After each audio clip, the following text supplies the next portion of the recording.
Bom dia a todos. Meu nome é Carlos Eduardo, eu trabalho na SPE, Superintendência de Pesquisa, Desenvolvimento e Eficiência Energética, a área que é responsável pela regulamentação dos programas de eficiência energética realizados pelas empresas distribuidoras de energia elétrica. Trouxe aqui a apresentação que a gente vai só dar aqui.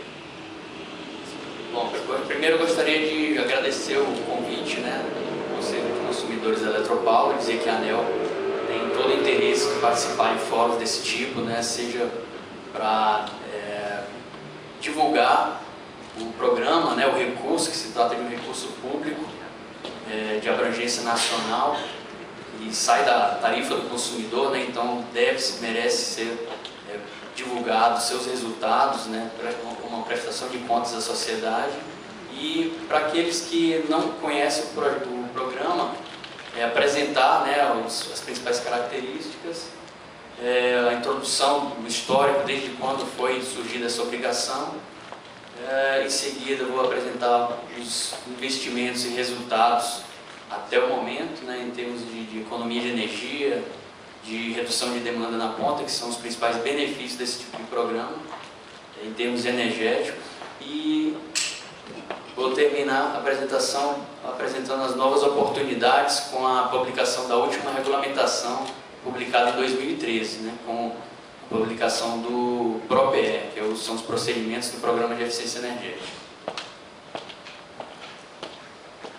Bom, a obrigação de investir em eficiência energética teve início com a com a assinatura dos contratos de concessão das empresas de distribuição. Nesse contrato já previa uma cláusula específica que previa um investimento de 1% em pesquisa, desenvolvimento e eficiência energética, direcionado aos consumidores finais.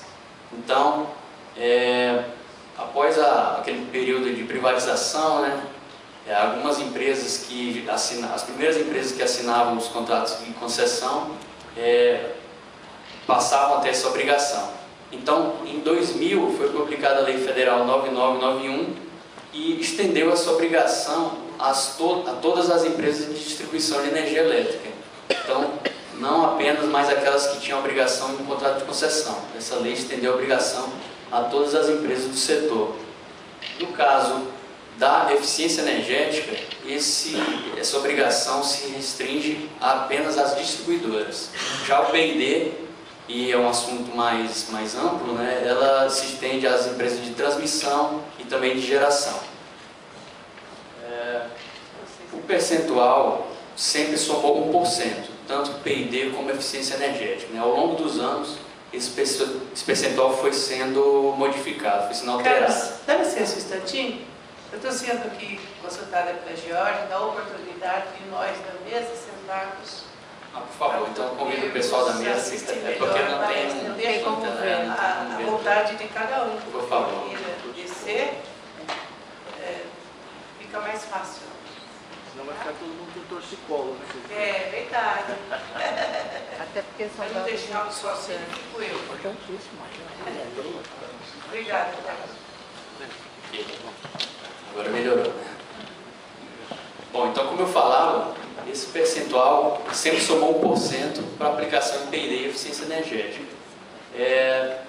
A previsão é que até final de 2015 o percentual permaneça de 0,5%, tanto para eficiência como para P&D. O que é P&D? Pesquisa e desenvolvimento no setor elétrico. São desenvolvimento de tecnologias, novos produtos, novos equipamentos, metodologias, enfim, todo um trabalho científico para desenvolver novas tecnologias que beneficiam o setor de energia elétrica. Então, por favor, próximo slide. Aqui a gente pode ver como que está a distribuição dessa obrigação. No caso das distribuidoras, que é o principal foco aqui, que é a eficiência energética, como eu falei, até o 31 de dezembro de 2015, o percentual é de 0,5%. Após 2016, é prevista o decaimento desse investimento para 0,25%. mas o que foi demonstrado historicamente é que esse percentual tem sido mantido. Então, antes, até o final de 2015, algum projeto de lei propõe o percentual, a manutenção desse percentual. Então, eu não vou entrar em detalhes da segmentação do recurso de P&D. Próximo slide, por favor. Então, aqui eu relacionei as principais características do programa de eficiência energética. Historicamente, como eu falei, teve início em 2098 com as primeiras privatizações das empresas de distribuição. Em 2000, essa obrigação foi estendida às demais empresas. Hoje, são 63 distribuidoras, mais 38 permissionárias de distribuição, que são aquelas antigas cooperativas de eletrificação rural, que hoje têm os contratos de permissão assinados. Então, essas 101 empresas abrangem todo o território nacional, são projetos distribuídos em todos os estados da federação e somam anualmente 445 milhões de reais anualmente, né, que é um recurso que a gente vê que é bem significativo, mas não é o suficiente para erradicar o problema do desperdício de energia elétrica. Então é apenas um recurso indutor de eficiência energética. Então, apesar desse recurso ser uma obrigação que é paga pelo consumidor e é regulamentada e fiscalizada pela ANEEL e as agências conveniadas estaduais, esse recurso ele permanece com a distribuidora. Então, a distribuidora é que tem a obrigação de fazer a gestão desse recurso e a execução do recurso, cabendo à ANEEL e as demais agências fazer o acompanhamento e a fiscalização. Esses projetos, de forma a garantir que eles tenham um resultado em termos de benefícios, é exigida uma relação custo-benefício mínima de 0,8, que quer dizer que, no mínimo, R$1 deve ser retornado em termos de benefícios para cada 80 centavos investidos.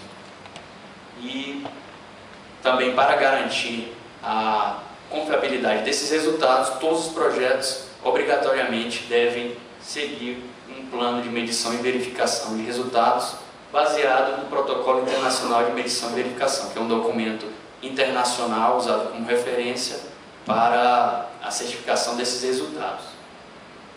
Bom, em 2010, uma lei federal 12.212 restringiu que no mínimo 60% do volume de recursos deve ser direcionada a unidades consumidoras beneficiadas pela tarifa social, que são aqueles consumidores chamados baixa renda. Então, aí como a gente vai ver em seguida, por favor, próximo. Mais na frente a gente vai ver a destinação dos recursos, o percentual para cada tipo de consumidor. Aqui a gente ilustra na forma desse diagrama os principais atores envolvidos no programa de eficiência energética. A gente vê aqui centralizado as empresas distribuidoras, que é, como eu falei, quem detém o recurso e são responsáveis por sua execução e prestação de contas. Então, elas estão diretamente relacionadas às empresas executoras, que são as empresas de serviço, conservação de energia, as ESCOs, os fabricantes e comerciantes, que são os principais fornecedores de materiais e equipamentos para esses projetos, os consumidores, que são, no final, o principal beneficiário dos projetos, né, que a eficiência energética necessariamente deve ser direcionada ao consumidor final. A ANEEL está diretamente ligada com o papel de regulamentação, que é a definição das normas e como que aquele recurso deve ser aplicado de forma a melhorar o seu retorno, e também incumbida de realizar a fiscalização e avaliação desses projetos para o seu reconhecimento do recurso.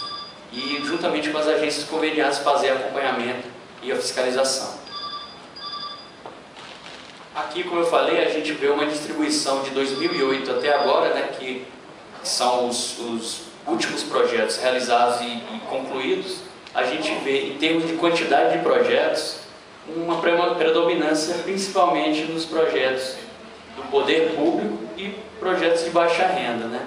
Em termos percentuais, a gente vê 28% de projetos do poder público, também 28% projetos de baixa renda. O restante são os demais projetos permitidos pelo programa, que são os demais segmentos de consumo, como comércio e serviço, serviços públicos, o residencial não baixa renda, o rural, industrial e demais projetos com características específicas, como projetos educacionais, projetos piloto, de gestão energética municipal, por exemplo, e aí vai. Aqui a gente ilustra como que os recursos foram destinados. Na próxima apresentação, no próximo slide, a gente vê essa distribuição em termos de recursos, que aí dá para ter uma noção mais do direcionamento do recurso do programa. Aqui a gente vê nitidamente uma predominância da aplicação de recursos nos projetos de baixa renda, que é, como eu mencionei, uma obrigação legal mínima de 60% que as empresas têm mantido esse percentual. A gente vê que realmente tem, em termos de resultado em economia de energia e demanda retirada na conta, a maior participação entre os demais segmentos devido a essa parcela destinada dos recursos.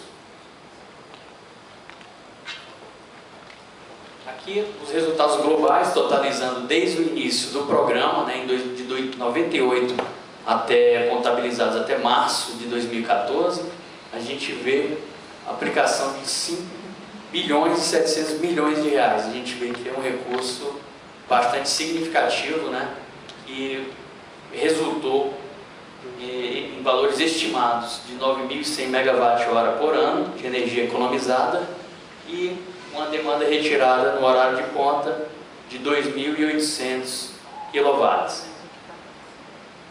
Então,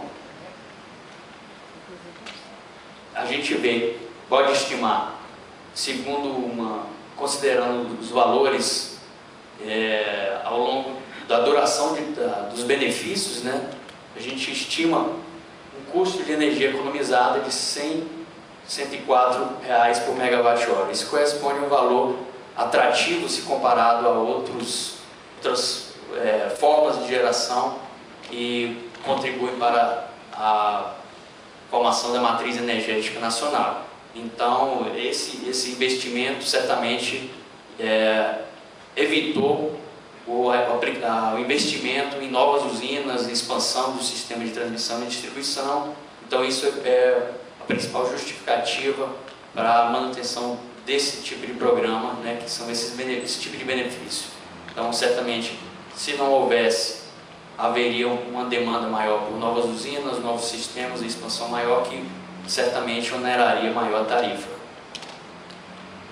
Bom, com a publicação da última regulamentação da ANEEL, a 556 em 2013, foram incorporados novas oportunidades de projetos, já que 60% desse recurso está direcionado ao público de baixa renda. A ANEEL viu uma necessidade de otimizar a direção desses recursos para os demais segmentos, que não fosse apenas o residencial baixa renda. Uma forma que veio foi a criação da chamada pública de projetos, que passará a ser obrigatória a partir de 2015, que o objetivo principal, como eu falei antes, a distribuidora ela tem autonomia para definir os projetos que pretende realizar.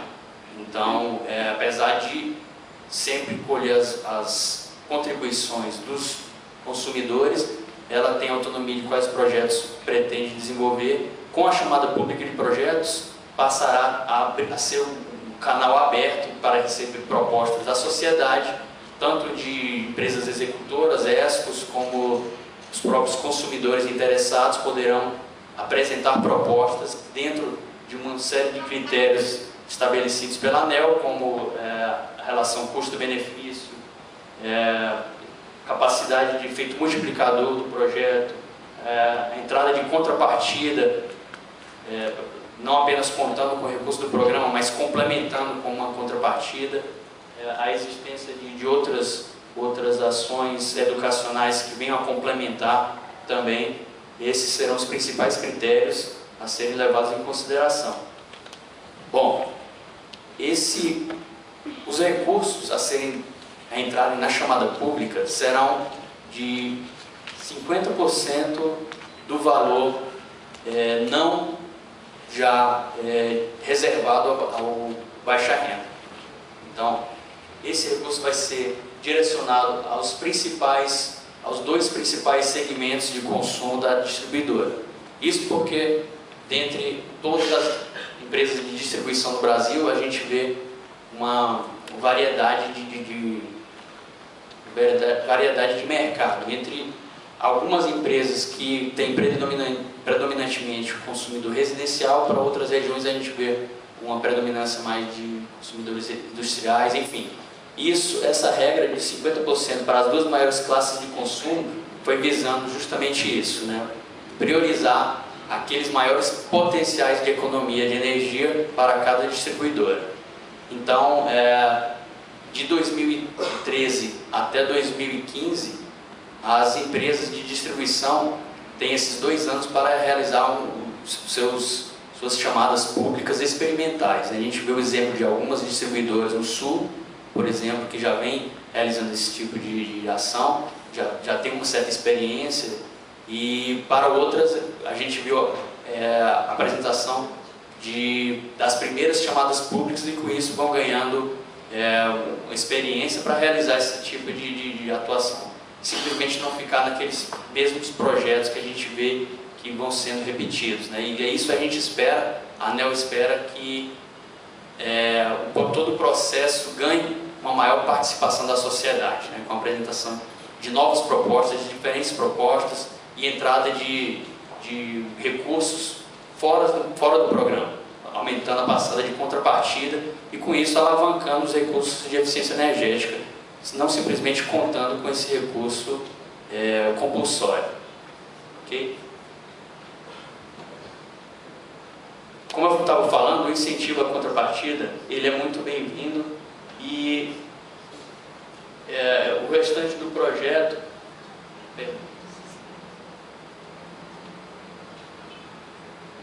é importante mencionar também que a contrapartida ela não entra no cálculo de viabilidade do projeto, ou seja, o recurso, como ele é complementado com uma contrapartida do consumidor, ele tende a melhorar a viabilidade de projetos. Aqueles projetos que não tinham um retorno muito atrativo, com a entrada de uma contrapartida ele tende a viabilizar esses projetos. Então a gente viu isso com bons olhos e incorporou isso na regulamentação.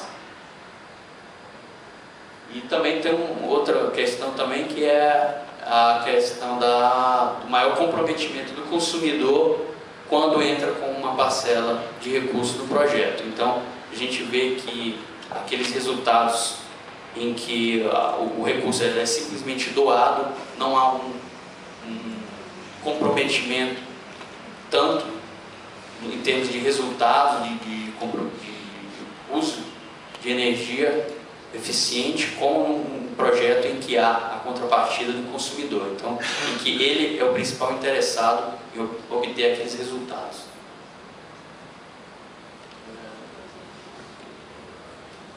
Pode passar para o próximo. Interessante também mencionar a questão da inserção das fontes incentivadas de energia no programa de eficiência energética. Com a publicação recente da Resolução 482, né, que incorporou, regulamentou a questão da microgeração e mini-geração, isso passou a ser permitido nos projetos de eficiência energética, que até então era predominantemente de substituição de equipamentos antigos e ineficientes por novos equipamentos com consumo mais reduzido. Com a inserção das fontes incentivadas, passou-se a ser permitido a questão da microgeração, a instalação de microcentrales geradoras ligadas a uma unidade consumidora, inclusive sendo possível, permitindo a exportação de energia para a rede elétrica, no caso do net metering, que é simplesmente o balanço de energia. Quando você gera mais energia do que consome, você pode passar a consumir menos, contabilizando aquele valor da distribuidora. Próximo. Bom, eu quis sintetizar aqui as características do programa, né, para aqueles que não conheciam, e para aqueles que conheciam, já tinham conhecimento, eu trouxe as principais mudanças com a alteração de 2013 para cá. Para quem tiver maiores dúvidas ou interesse em detalhamentos, posso disponibilizar por e-mail, fica aí o meu contato, e eu fico à disposição para tirar qualquer dúvida. Mais uma vez agradeço a participação em nome do Conselho de Consumidores, e mais uma vez dizer que a ANEEL está sempre disposta a participar de discussões nos mais diversos fóruns, e gostaria, por fim, agradecer a participação. Muito obrigado.